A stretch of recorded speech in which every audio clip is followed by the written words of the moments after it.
Law amendment. The Honourable the Government House Leader.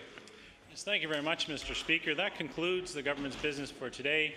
I move that the House do now rise and meet tomorrow from the hours of 9 a.m. to 12 noon. And following the daily routine, Mr. Speaker, government business would be public bills for second reading, starting with Bill 124, 117, 120, 123, 125, and 126. I so move. Thank you. The motion before the House is for the House to rise and meet again tomorrow at 9 a.m. Is the House ready for the question? Question. All those in favour of the motion, please say aye. Contrary minded, nay. Motion carried. We have arrived at the moment of interruption. The adjournment debate has been chosen and announced earlier.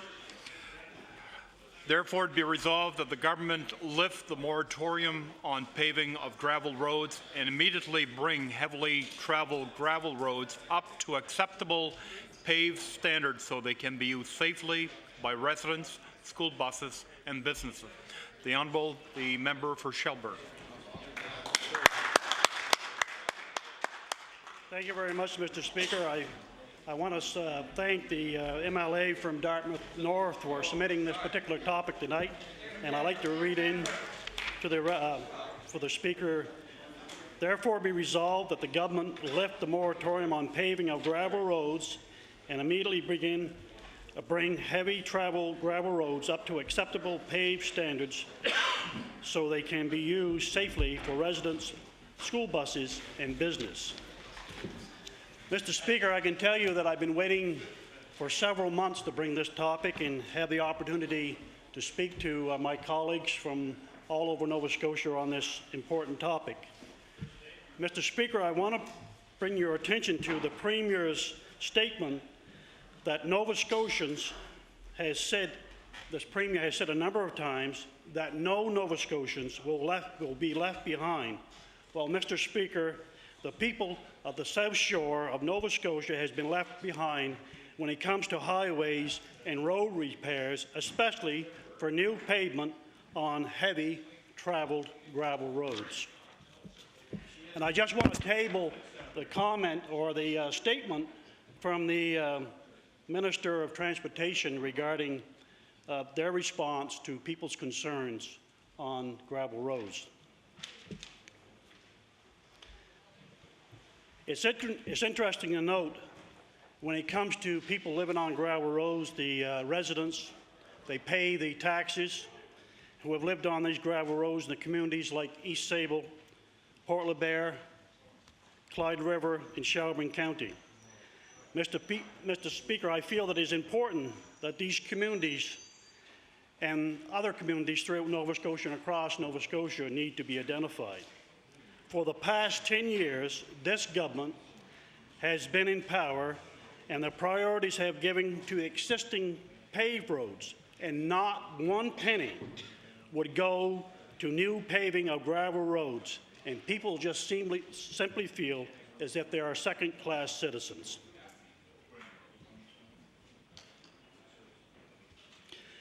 However, we need to look back over the last winter and this season, and we have witnessed not one, not two, but 3 thaws.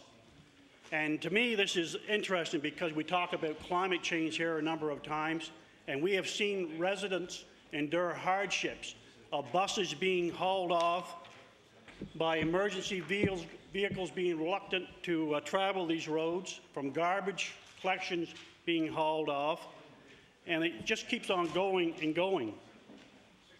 And the people in these particular areas who travel these roads, one particular instance, a medical nurse had to pay an individual who had a 4-wheel drive to take her back and forth to work. And also residents who had or thought they was having a heart attack refused to call the ambulance simply because they did not feel that they had to travel over such road conditions. And also of an incident of a resident who's lost the sale of their property, their house, because of these road conditions. To me, this is simply unacceptable. And let's not remember, and still remember that not one penny for new pavement has been put on these roads over the last 10 years.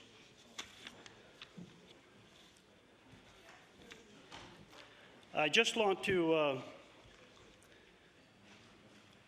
point out, Mr. Speaker, that the residents of Shelburne County, and I think people across Nova Scotia, has endured a lot of hardships. And I just want to briefly take you to a storyteller in Nova Scotia, Laurent D'Antemont, who tells a number of stories. And I think he's on frequently on CBC, if my memory serves me correct. And Mr. D'Antemont has told a number of stories over the past years, in particular of how people worked on roads back, 75 years ago. And it was an interesting story, so I made note of that. And I recall that Mr. D'Antemont talked about, at that time, 75 years ago, if you was on the right side of politics, it was automatic that you would receive a job each fall working on the road. Right. Interesting story, because at that time, they had no more than a simple ox team. And each year they look forward to this. And so this just, if you can paint the scenario of this individual having a job on the road, and he had his oxen ready to go. And I want to quote you a paragraph from Mr. D'Antemont's stories. This was 75 years ago, when I quote, "The Liberals were in power, and the man who got the job was a grit. Whoa. This was the way it was supposed to be. But he had made one mistake. His friend, who had loaned the ox to complete the team, was a Tory. Oh, yeah. For this reason, the mixed team was no longer allowed on the road job. Shameful. This is probably the only time in history when a man lost his job on account of his ox voting the wrong way."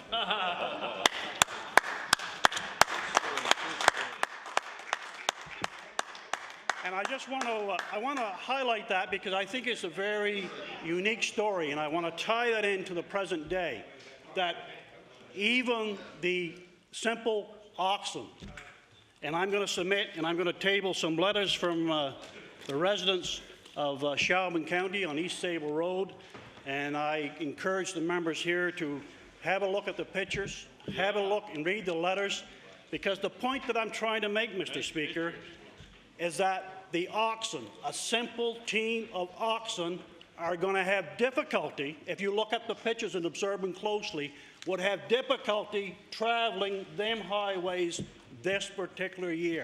And we're asking the people of Shelburne County to put their children on a school bus that can't stop outside their doors, and they're required to transport them 10 kilometers up to the nearest piece of pavement.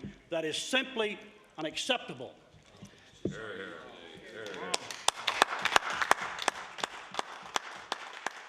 And I may want to add that the oxen worked for 2 days or 3 days before some clever person realized that that was not a politically correct team. Them 2 days that the oxen worked is more, they contributed more to the 10 years of this government who has contributed to paving on gravel roads, and the people are still waiting for this policy to change. And I can tell you that you think that people are going to be left behind, you come and knock on the doors with me on them gravel roads, and they'll soon show you who is left behind.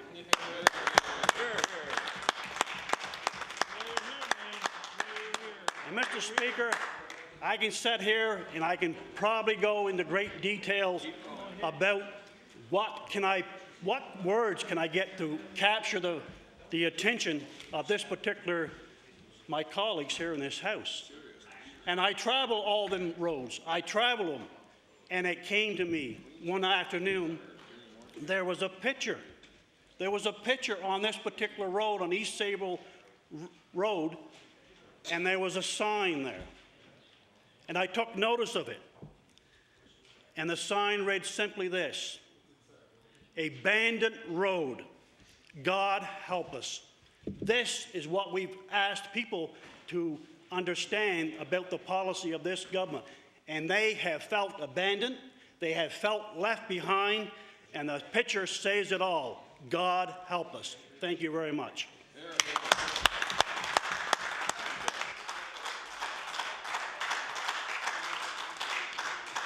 Thank you. The Honourable Minister of Transportation and Infrastructure Renewal.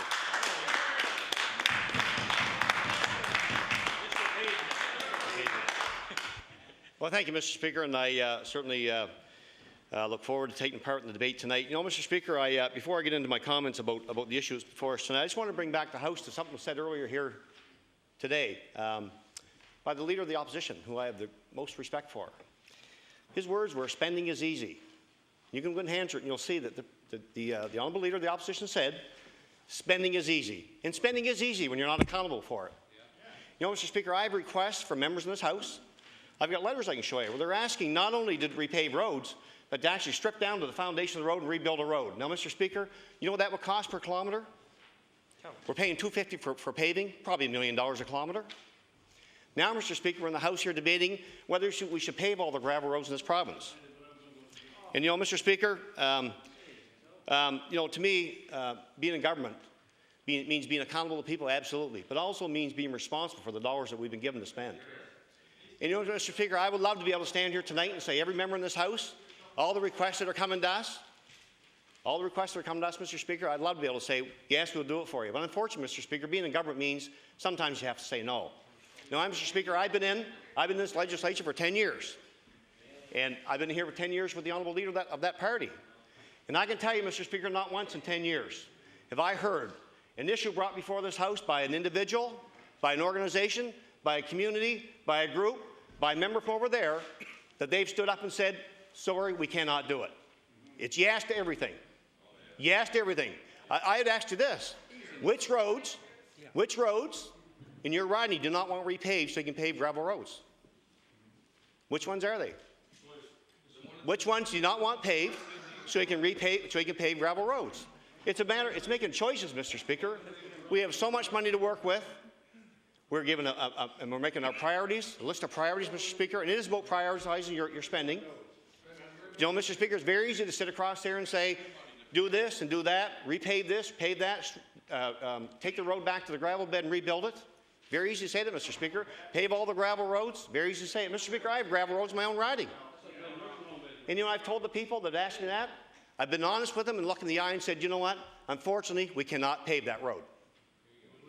We cannot pave it. When we have secondary roads that have been neglected for 15, 60 years, that I'm trying in my own area, and I know members across there have as well, to have those roads repaved. Unfortunately, someday you have to look in the eye of a voter and be honest with them and say, you know what? It's not realistic to have this road paved because we have major roots and trunks that needs to be repaved. Mr. Speaker, just back to the information. I know there were some questions today around the research of the Honourable Member's party. And the Honourable Member, I think I heard him earlier say there was 3 freeze and thaws this winter. Mr. Speaker, this has been an extraordinary hard winter on our highways in this province. And I'll table this document. Actually, Mr. Speaker, if their researchers would look a little farther, they would find in November of 2007, Mr. Speaker, there were 0 freeze and thaws. But in 2008, there were 10. In December of 2007, there were 19. In 2008, Mr. Speaker, there was 33. In January of this year, there were 14 last year. This year, there were 28. February, 23 last year, 48 this year, Mr. Speaker. We've had double the freeze and thaws throughout this year that we've had in the year previous, Mr. Speaker, and I think that document will show. And I think that the research the Honourable Member's party would show that, yeah, it's quite a bit more than 3, Mr. Speaker. It's probably 30 times 3. Anyway, Mr. Speaker, I do want to say that I'm very proud of this government. In fact, Mr. Speaker, I'm proud the next Tuesday, our Minister of Finance will be standing in this House, and for the 7th consecutive time, we'll be presenting a balanced budget in this province, Mr. Speaker. And you know, Mr. Speaker, that's not done by telling everybody in this province yes to everything they want. That's not by telling people there's a chicken in every pie. It's about telling people there's prioritizing their spending. We will do the best we can with their dollars, and we'll spend their dollars where they want us to. And you know why, Mr. Speaker? That's why we're sitting over here and they're sitting over there.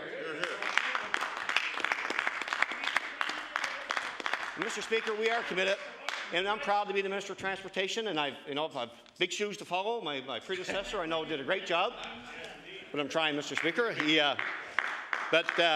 We are committed, Mr. Speaker, to maintaining and improving our roads in this province. Mr. Speaker, as the members opposite would know, we manage 23,000 kilometres of roads and 4,100 bridges. That's a lot of roads, Mr. Speaker, and a lot of bridges.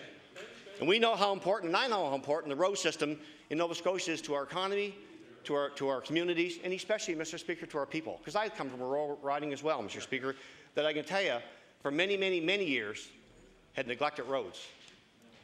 And I believe, Mr. Speaker, we demonstrated our commitment by growing budgets and significant infrastructure developments right across this province. Even though, Mr. Speaker, I know the previous speaker mentioned it was otherwise, we have made significant contributions and contributions to budgets for infrastructure in this province, Mr. Speaker. In fact, since 1999, our government has focused on transportation, and we've increased our capital budget for roads and bridges from $44 million a year, which is what it was when we came into government, to $160 million this past year. Mr. Speaker, that's 4 times as much. 4 times as much. Repeat that again. That's worth repeating. 44 million in 1999 to 160 million the past year. Almost 4 times as much, Mr. Speaker, on infrastructure and roads and bridges in this province. And, Mr. Speaker, this has led to, do you hear that, Mr. Speaker? See, that's the answer. Not enough. Not enough. Just bring more money in. Sure, spend more money. Don't worry about it. Well, Mr. Speaker, I challenge the members opposite to stand and tell me, are you going to take it from health care? You're going to take it from the emergency powers we heard you all talk about today? Or are you going to take it from, where are you going to take it from? If there's so much money to spend. They're going to tax us. That's right. You have 2 choices. You can cut or you can increase taxes. Now, Mr. Speaker, there's no other way around it. So I would like to have the members opposite tell me. You're going to spend more money, which I hear them saying to me over across the way. Where's the money going to come from? Tell your constituents where you're going to take the money from. Tell us where you're taking it from. Mr. Speaker, we are providing smoother rides from Yarmouth to Sydney, and the Premier's made a commitment from twinning and modernizing highways, Mr. Speaker, by the year 2020. And, Mr. Speaker, we are going to meet that commitment. We are going to meet that commitment. In fact, Mr. Speaker, I believe we're benefiting from historic partnerships with the federal government. Something I know the members' opposite complain about a lot, but we are forming partnerships, Mr. Speaker. We form with municipal governments, and we form with the federal government. And we are meeting the challenges in regards to infrastructure in our province as a result of it, Mr. Speaker. Mr. Speaker, this includes very important work that's going twinning on, for example, Highway 101 between Falmouth and Hansport. You know what that is? Also, Mr. Speaker, we're twinning work on Highway 104 between New Glasgow and Southern River. And the new Highway 104 project was announced for Antigonish, I believe, by the former minister.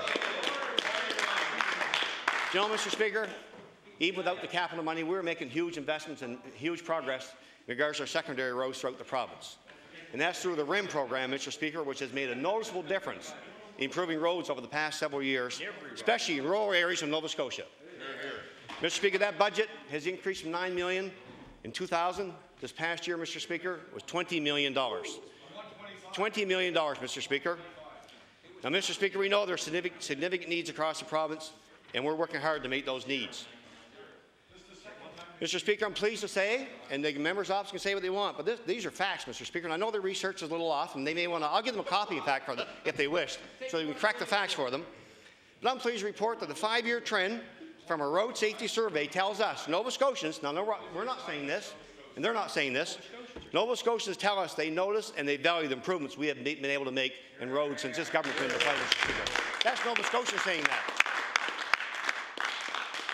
And I can tell you, Mr. Speaker, when I came in this legislature 10 years ago, my office would verify this, you could be sure that 60, 70, maybe 80% of the phone calls we would get would be in regards to roads. And 10 years later, Mr. Speaker, I'm honored to say, as a result of the efforts of this government, we still get calls. Sure, I get calls. I get calls like the honourable member mentioned about some gravel roads, and I still get calls about some of the secondary roads. But I can tell you, Mr. Speaker, our routes and our trunks and our 100 series highway through Cumberland County are far cry better today than they were 10 years ago when we took over.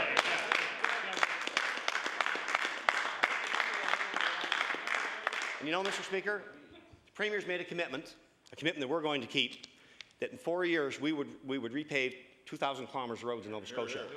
And Mr. Speaker, this is the third year of that commitment, and we're on target to meet that, and we will meet it this year and next year as well, Mr. Speaker, I can tell you that. Now, Mr. Speaker, heard here today as well, a suggestion. One moment? Oh, not already. Mr. Speaker, earlier, I heard here earlier today mentioned about the gas tax. We know, Mr. Speaker, 1 cent in the gas tax equals $12 million. 4 cents would be almost $50 million. Tell me, Mr. Speaker, where would you take that money from? What roads are you not going to do when you're asking us to do more? Mr. Speaker, all the money we collect from the gas tax, all the money we collect from the registered motor vehicle fees goes into highways. Mr. Speaker, it went into highways last year, and plus we put an additional several tens of millions of dollars over and above that, Mr. Speaker. How's that for a commitment to rural Nova Scotia and the roads in Nova Scotia, Mr. Speaker? I know, Mr. Speaker, I'm getting the sign that my time's almost up, but I do want to say, Mr. Speaker, that as I've outlined, Mr. Speaker, we are improving roads in this province, and that we're making significant investments. We're working with our federal municipal partners. We're exploring innovative ways to get this work done, Mr. Speaker, and I'm very proud, Mr. Speaker, to say that I am the Minister of Transportation in this government, which I'm very proud of, and I can tell you, Mr. Speaker, we're on target to make our commitments as we always have, and the roads are better as a result of this government, and they'd be a far cry a lot worse with that crowd over there.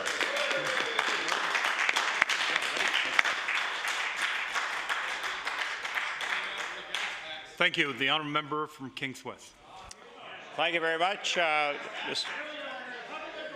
Thank you very much, Mr. Speaker. I guess I will go from the macro to the micro because the minister gave us the big picture of dealing with roads in the province, and obviously April is a month when we see perhaps the worst, obviously, in what roads in what roads have deteriorated through the winter months. Now, I can speak with a degree of expertise about gravel roads because for the last 26 years, I have lived on a gravel road, and so I know all the intricacies of what happens through all of the seasons of the year. And the one thing, however, I would have to say in observing over those 26 years, since it is a road that traverses over the North Mountain, and it is one of the few North Mountain routes going to the Bay of Fundy off the valley floor that is left to be paved. My observation, however, over the years would be taking a look at the amount of money that has been put in to maintain that road. That in itself causes me to take a look and say, well, you know, if it were sand sealed or if it were a double chip seal, would it be in fact a real strong investment? The number of times that it's had to be re-graveled, cross-cuts of culverts to deal with the drainage of the road where we had washouts. And so that is one of the questions that definitely I think we need to pose about gravel roads. The other issue that I do hear from time to time, and there was a section of road that I brought to the Deputy Minister regarding the North River Road, and it was an area where school bus drivers and a couple of ambulance trips did show some real cause for concern with particular wear in the road and the angle of the curves and so forth that had been changed by the travel over the particular gravel road. So I think at times, you know, we do need to take a look at particular sections of road or roads in themselves that are gravel and say perhaps, you know, things have changed considerably. And again, this particular road, the West Black Rock Road, is a great example of where the demographic has changed considerably, and it now has become really a connector road from that whole southern part of East Dalhousie, Lake Paul, Lake Torment, these areas which have become a significant year-round living communities. One time they were cottage countries, and now the baby boomers are winterizing the cottages, modernizing them, and living year-round. And so that's the kind of thing that I think sometimes we need to take a look at, and we need to take a look that the travel patterns have changed significantly. Safety is an issue, and we need to reconsider perhaps doing something of a permanent nature with these roads. One of the processes that I will offer to the minister, which has changed throughout the Annapolis Valley, and maybe there are some other areas of the province, and that is moving away from sand seal roads. There used to be a lot of roads in the Annapolis Valley that a sand seal was put down, and some of these roads now, the process was done 20, 25, 30 years ago, and are still holding reasonably well with some patching and spreader patching. And at one time we had the plants that put out the tar and the sand, and it's a much cheaper process. And I believe there are still some roads that could benefit from that particular process in holding the road bed in place, where you wouldn't have as much wear, as much tear, and as much breakdown of the road, which leads to, I think, more expense in the long run. It's a process that I would like to see government take another strong look at, a reevaluation of that process. And so that I would indeed offer. There is one road that I did want to bring to the floor of the House, because it's a gravel road that went bad when trying to make improvements and do good. And it's a road called the West Blackrock Road, which is in the Kings West area that comes off a road that divides Kings North and Kings West. And about 4 years ago, a gravel was put on the road that either was not properly monitored by Lafarge or by DOT managers, and almost the entire consistency was rock, which would be the size of your index finger and a lot sharper. The entire rock that was spread on the road. So at the time, I lobbied here in the House, as some of the members may remember, as well as the official opposition, that people who were having to change tires because these rocks would get embedded and break the steel belt, and were, of course, no longer any good. But the department, the DOT, and their insurance did come through and support 100 residents with compensation, which doesn't happen often, but that part was a good news story. However, the bad news about that road is that every time you need maintenance on the road, and the maintainer goes out and puts and re-smooths the top of the road, it brings some of these rocks back to the surface. And as late as the last couple of months, actually through this winter, and again, the minister did refer to the phenomena that we experienced, and that was tremendous amounts of freezing and thawing. And with some of the grading to get the snow and ice off the road, it brought some of these sharps up, and they actually froze and penetrated right in the road. And through this winter, we got calls when we really shouldn't have, about flat tires that were being experienced. So that is still going on, and it may require a more permanent solution, because those sharps are there as part of the road bed. And those are the kinds of things that I think we do need sometimes to take a look at.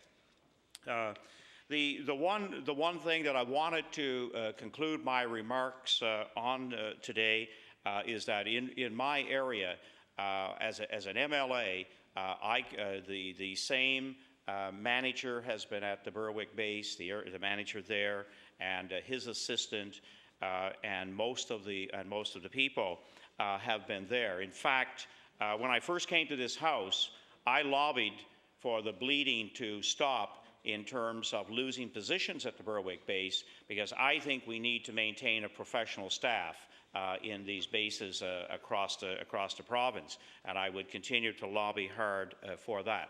But in terms of the personnel that are there in my closing minute, I do want to commend them for the professional work that they do. We have a lot of rural gravel roads in Kings County, just by the nature of one of the most rural farm communities in the province. There are a tremendous amount of kilometers, and the seasonal work that is done to keep them in as reasonable shape as possible is indeed to be commended. And with that, Mr. Speaker, offering those that work at the Berwick base my accommodation for their daily and seasonal work is indeed worthy of note. Thank you. Thank you. I want to thank all the honourable members for having taken part in tonight's late debate. The motion for adjournment has been made earlier. The House stands adjourned until 9 a.m. tomorrow morning.